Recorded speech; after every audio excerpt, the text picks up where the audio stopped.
Brought to you by TechnoSpark 20 series smartphones.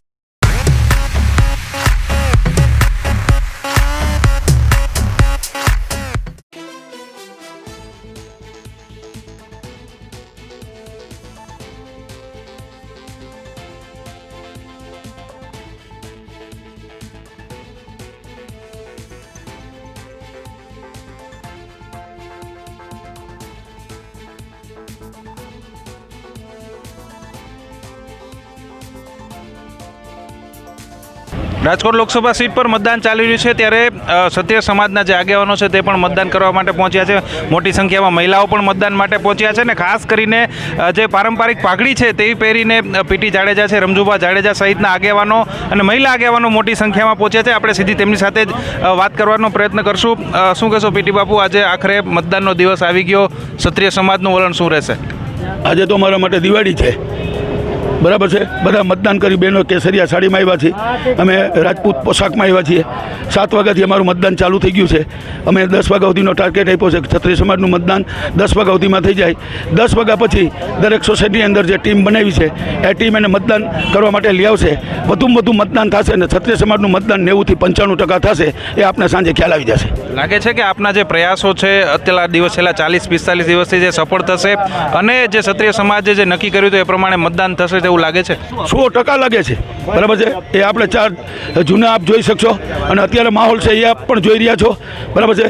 હર્ષ ઉલ્લાસથી બધા મતદાન કરવા માટે આવી ગયા છે અને ગામડામાં તો એવું મતદાન થાય છે, બરાબર છે, એક જ તરફી મતદાન.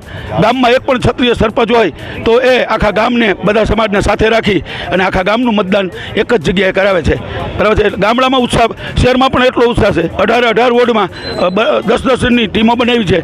એ ટીમો અત્યારે કામે લાગી ગઈ છે સવારની. ઘણા બધાને સ્લીપો નથી મળી તો મતદાર યાદીમાંથી સ્લીપો માટે 5-5 ટેબલ રાખ્યા છે કે મતદાર યાદીમાંથી જોઈ અને એમની સ્લીપ એમને પહોંચી જાય, બરાબર છે.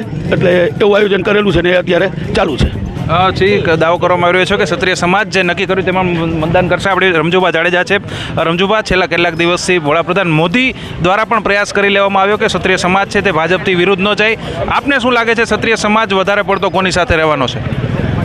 ક્ષત્રિય સમાજની નીતિમાં કોઈ ફેરફાર નથી. સત્તા પક્ષની વિરુદ્ધમાં મતદાન કરવાનો છે ને એ થઈ રહ્યું છે. મોદી દ્વારા કોઈ એવો પ્રયાસ થયો નથી એટલે એમને ક્ષત્રિય માટે એક પણ વાક્ય નથી કીધું. એટલે એ એક જે ક્ષત્રિય સમાજની લાગણી છે એ સમજી નથી શક્યા એવું અમને લાગે છે.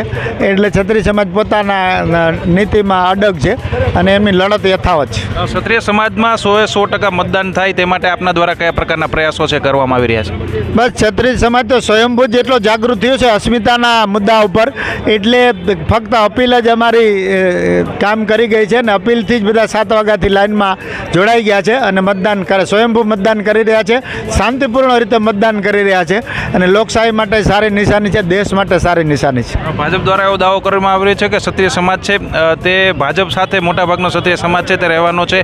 જયરાજસિંહ જાડેજા છે, તેમના દ્વારા 2 દિવસ પહેલાં એવું નિવેદન આપવામાં આવ્યું, તેમણે સંમેલન બોલાવ્યું કે આંદોલન તો કોંગ્રેસ પર જ છે, આમાં જે નેતાઓ જે સ્ટેજ ઉપરથી બોલે છે તે બધા કોંગ્રેસ સાથે જોડાયેલા છે.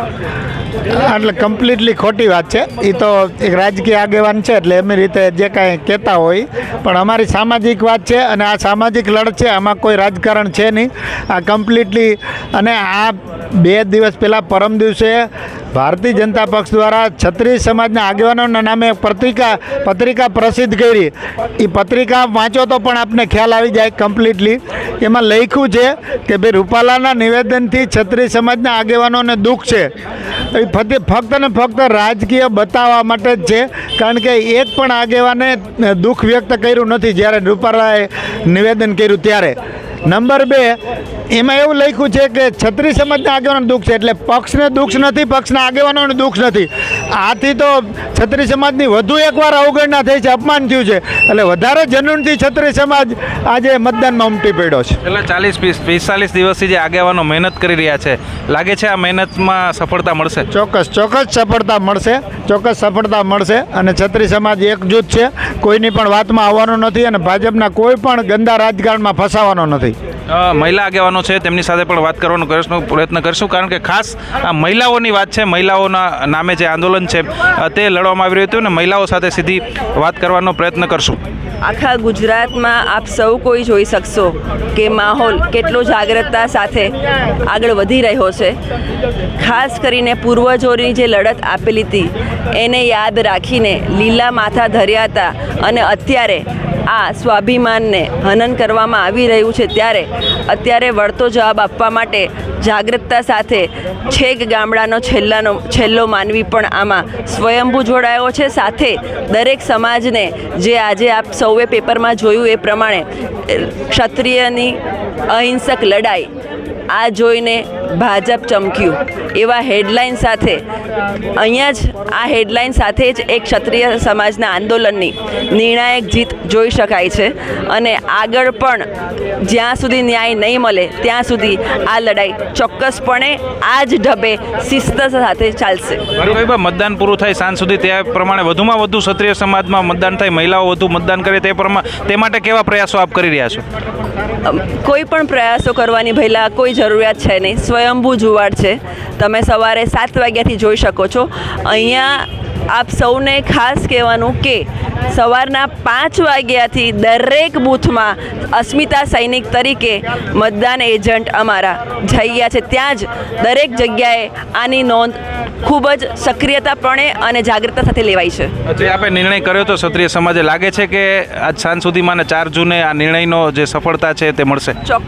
ચોક્કસ. આટલું અહંકાર જે પણ સત્તા પક્ષે આગળ વધાર્યું છે તો એનો જવાબ આપવાનો સર્વ સમાજના સમર્થન સાથે આ એક સચોટ જવાબ મળી રહેશે આગળના સમયમાં. અને અહીંયા કોઈ પણ પ્રકારની મોટી લીડ તો ચોક્કસપણે નહીં મળે એની ખાતરી અહીંયા આગળ અપાય છે. ક્ષત્રિય સમાજની બહેનોનું કેવું મતદાન રહેશે કે સામાન્ય રીતે બહેનો ક્ષત્રિય સમાજની મતદાન કરવા માટે નીકળતી નથી? આપ અમારી પાછળ અને દરેક જગ્યાએ આ માહોલ જોઈ શકશો કે બહેનો સૌથી પહેલાં આગળ આવી છે. તો કોઈને કોઈ પણ જગ્યાએ ટકોર કરવાની કે કંઈ પણ કહેવાની કોઈ જરૂરિયાત છે જ નહીં. લોકોનો સ્વયંભૂ જુવાડ છે અને આ સ્વાભિમાનની લડત છે. અને અહીંયા અત્યારે પૂર્વજોના માન સાથે લડતને યાદ કરીને જ્યારે સ્વાભિમાનને આગળ રાખવાનું હોય ત્યારે બીજો કોઈ પ્રશ્ન આગળ આવતો જ નથી. અને જે પણ અમે શરૂઆત કરી હતી 23 તારીખે સચોટતા સાથે, પારદર્શકતા સાથે એ જ મુદ્દા પર અમે લોકો આગળ વધશું. જેમાં ક્ષત્રિય સમાજના લોકો છે, આગેવાનો છે, તેમને વિશ્વાસ છે કે તેમને જે પ્રમાણે નક્કી કર્યું હતું, જે પ્રમાણે 40 થી 45 દિવસથી લડાઈ ચાલી રહી છે તેમાં તેઓને જરૂરથી સફળતા મળશે અને ક્ષત્રિય સમાજ છે તે ભાજપ વિરુદ્ધ મતદાન કરવાનો છે.